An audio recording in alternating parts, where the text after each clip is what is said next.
We don't want that flag. We don't want the anthem. We don't want this political class. We want the whole thing consigned to the dustbin of history.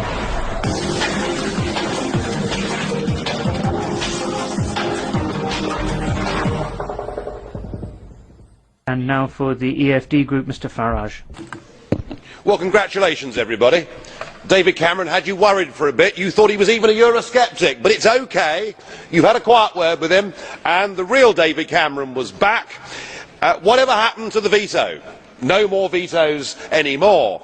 Indeed, Mr. Cameron is now actively supporting this quite despicable pact, this plan to destroy and humiliate nation states that do not live up to a Germanic view of how economies ought to be run.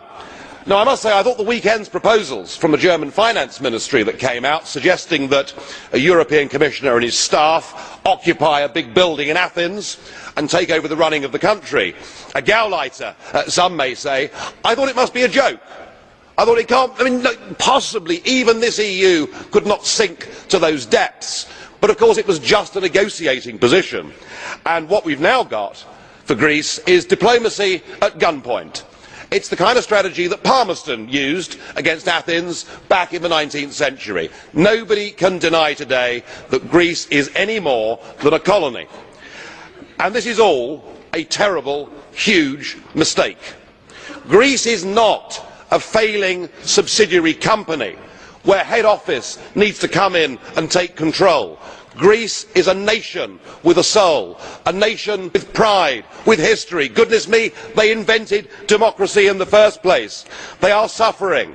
They have youth unemployment of 50%, caused, Mr Van Rompuy, because they're in the euro. You are causing the misery in these countries, and you blather on about creating jobs and growth. None of this is actually going to happen. And remember, these people are being driven into humiliation and desperation, and desperate people do desperate things, and I am deeply fearful for what will happen in Greece if we continue with this mad course, and of course, as Mr Barroso knows, it's going to be Portugal next.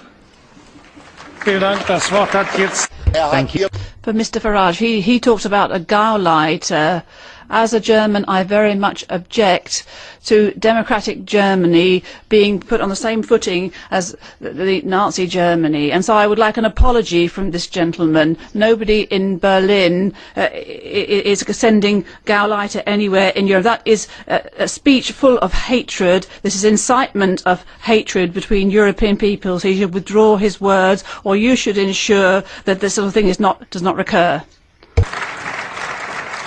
Some might say, and indeed the biggest selling Sunday newspaper in Britain used that word. And if you want to talk about hatred, just look at what this European project is doing. We have German newspapers slagging off the Italians for being cowards, slagging off the Greeks for being lazy and useless, and we have Italian and Greek newspapers depicting leading figures in Germany wearing Nazi uniforms. Surely the whole point is that this project that was designed to bring us all together in peace and harmony is actually ripping us apart and bringing back nationalisms.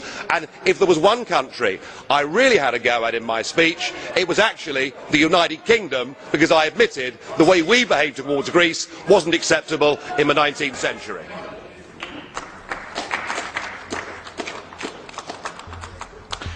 We don't want that flag.